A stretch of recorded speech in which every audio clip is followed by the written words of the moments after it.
Futurama episode 8 of season 12. I really enjoyed this episode.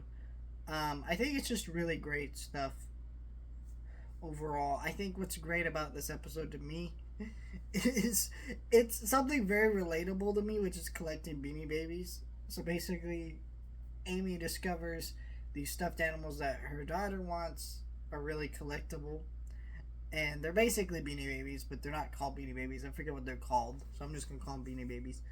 And then they find out that these dolls are meant so you could cuddle them to death, like literally to death, which is hilarious. And so it's just a great episode.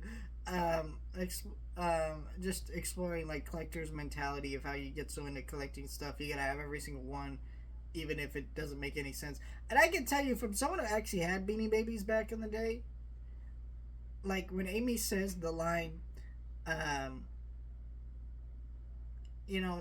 that I know that they're collectible and valuable, I have to have them.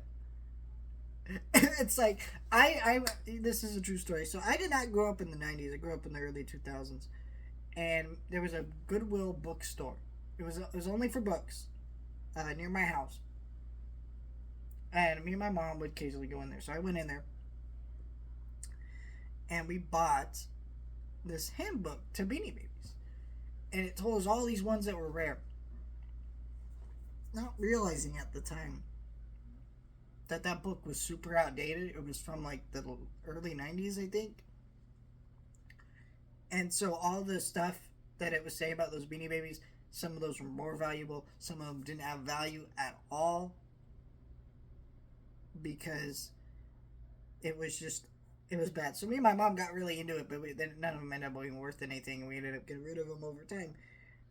And rightfully so, because they're cute, but like, I don't know. There's something more personal to me about like collecting figures based on things I like. Like I have these Ninja Turtle figures because I like Ninja Turtles. Something more personal that shows things I like and representative of things. So I don't know. I thought that was an interesting. So I thought the commentary in this episode was really funny with that stuff. I think Amy's a little bit of a jerk in this episode when it comes to these orphans, and that's not really, explored well enough. Also, it felt like it was going one way at the beginning of the episode with her kids, and then it went a completely different direction, which is kind of odd. But, it's fine. It worked as an episode. I thought this is probably my favorite episode of the season, just because it is super relatable to me. Let me know your thoughts. Like, share, and subscribe.